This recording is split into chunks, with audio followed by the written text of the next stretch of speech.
All right. So, yeah, good day, guys. Okay, so welcome to Module 2. This is the Amazon Seller Central Navigation.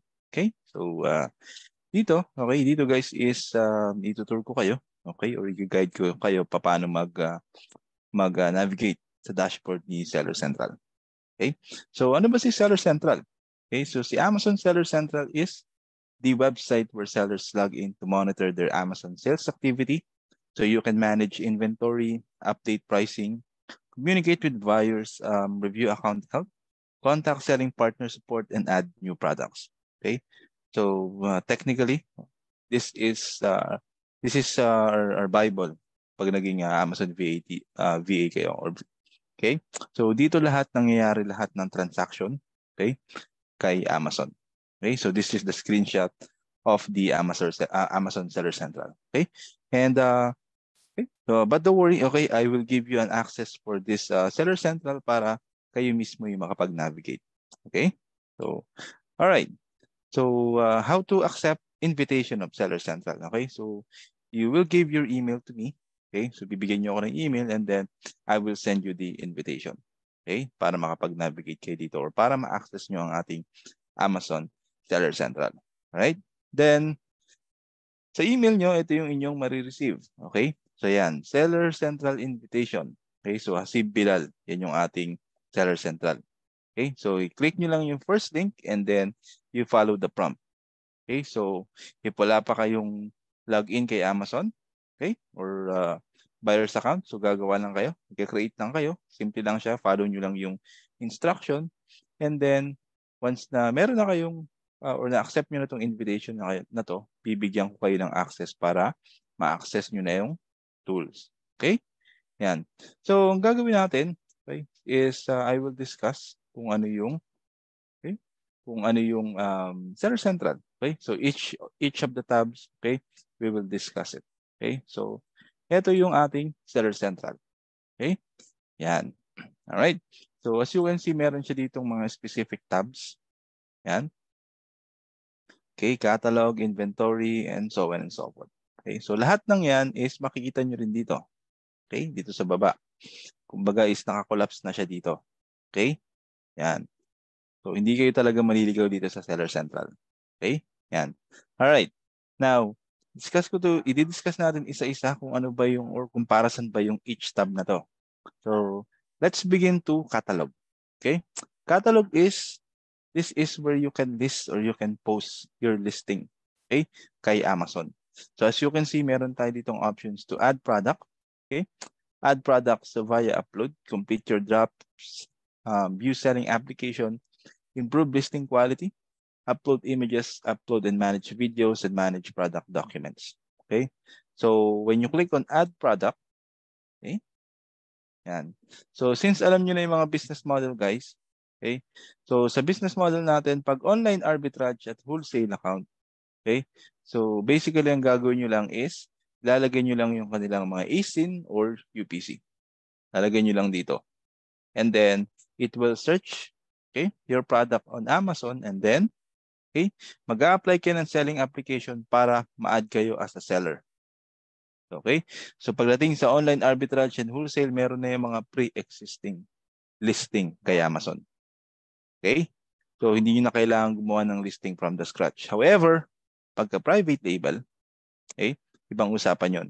Gagawin nyo is, ito ang i-click nyo. I'm adding a product not sold on Amazon. Yan. Okay? So ayan naman siya. Okay? So you will begin from yun product category and so on and so forth. So yun yung pinagkaiba nila.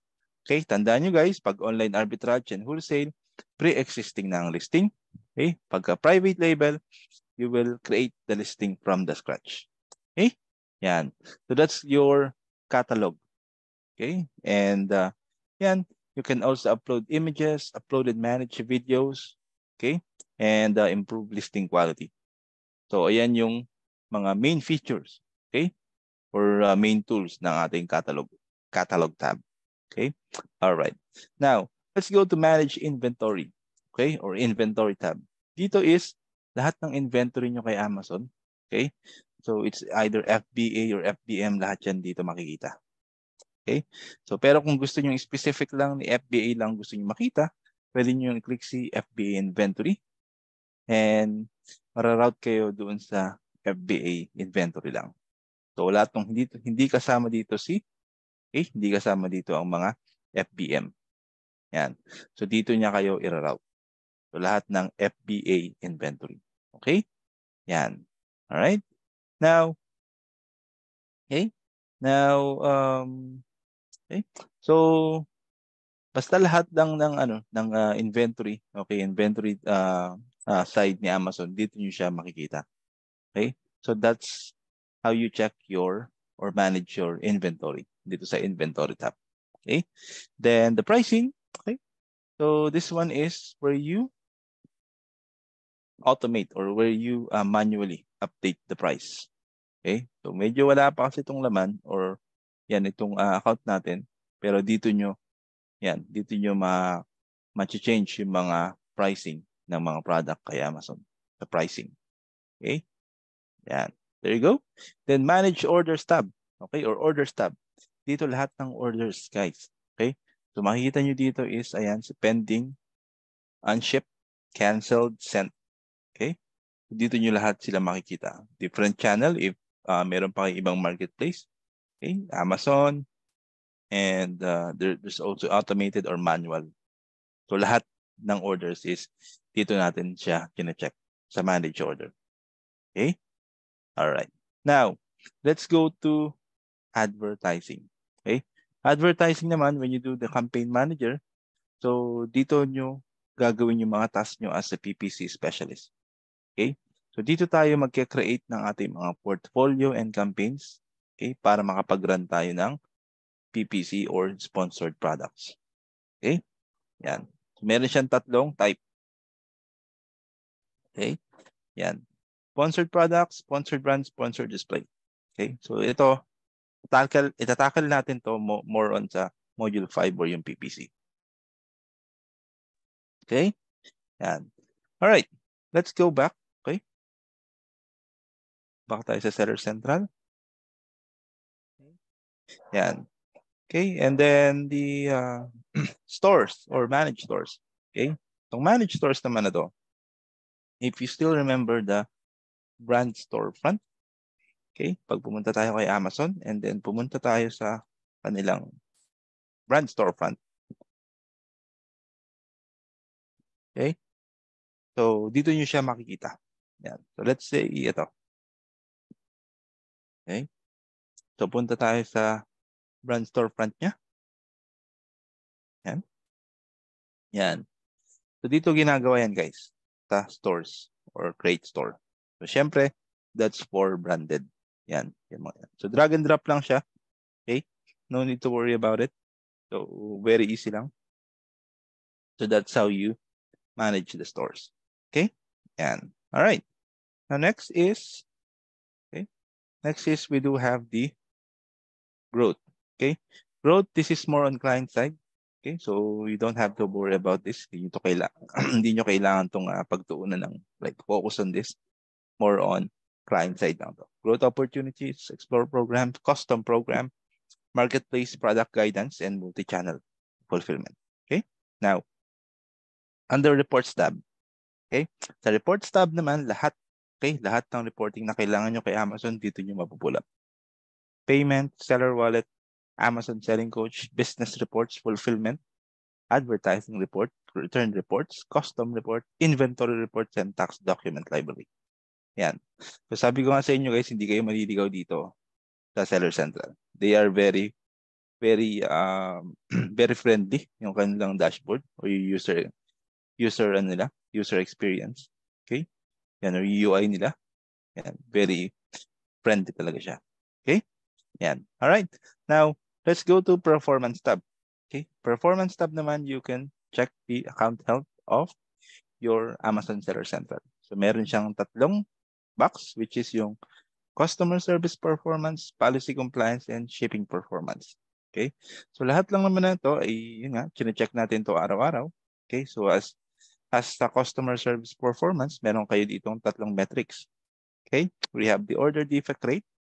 na meron siyang tatlong metrics, which is negative feedback, A to C guarantee claims, and chargeback claims. So lahat ng yan is dapat chine-check natin kay Amazon or dito sa Seller Central araw-araw. Especially itong negative feedback. Ito, bihira lang naman to guys. Chargeback and A to C claims. Pero itong negative feedback, yan, dapat ito, ang action natin dito is urgent. Especially pag meron kayong nakita na negative feedback, tapos you think that's invalid negative feedback. So, i-report nyo agad yan kay Amazon para ma-remove niya. Okay? Yan. That's your customer service performance. However, the policy compliance, okay? Itong policy compliance then, i-click nyo lang siya, okay? Para makita nyo yung every detail ng policy compliance, okay? Hindi na natin yan isa-isa yan kasi yan, sobrang kakain ng oras yan. Kaya ako kayo bibigyan ng access para you can view it and study it based dun sa policy compliance. Okay? Yan. All right? Next is the shipping performance. Shipping performance naman is, this is based or this is only for FBM. Okay? Yan. So pagka FBA kayo, nag-enroll kayo sa FBA, hindi na ito lalabas. Yun na kailangan to. They are for FBM sellers only. So late shipment rate, yan, pre-fulfillment cancel rate, and valid tracking rate. Okay? Yan. For your details and explanation, you can check. Pwede nyo siyang isa-isahin. Okay? Yan. Para mas maging aware kayo. If you have any questions pagdating dito sa mga each of this one, so you can park it. Okay? And then we will discuss it on live. All right? Yan. Okay. So, going back, okay? So that's your account health or performance tab. Okay? Yan. All right. So next is the apps and services. So ito is more on if your client want to develop apps or add APIs dun sa ating store for automation, dito lang sila pupunta. Okay? B2B, this is for your client side. Okay? B2B, product opportunities, client side to, you don't have to worry about it. Also on the brand, this is for brand registration. So, si client natin ang bahala dito. Pero pag pinagawa sa atin, syempre, kailangan lang natin kuhanin yung info niya para makapag-register tayo as a brand kay Amazon. Okay? And then lastly, learn.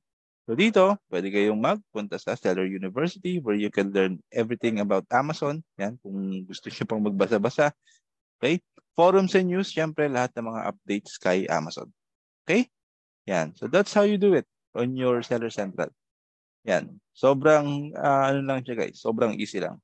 Okay? If you do have any further question, pagdating dito, just let me know. Okay? We can discuss it sa ating live session. Alright? But a simple reminder, guys, okay? Please make sure that try to navigate the dashboard as often as possible. Okay? So, mas maganda yan, mas familiar kayo sa dashboard kasi our clients, okay, they expect na you know this navigation. Okay? So, hindi nyo na kayo, mas advantage kung hindi nyo na kayo kailangan turuan. Okay? Kasi siyempre, kung gusto nyo maging Amazon VA, siyempre dapat alam nyo yung navigate yung dashboard ni Seller Central or ni Amazon. Okay? Yan. All right.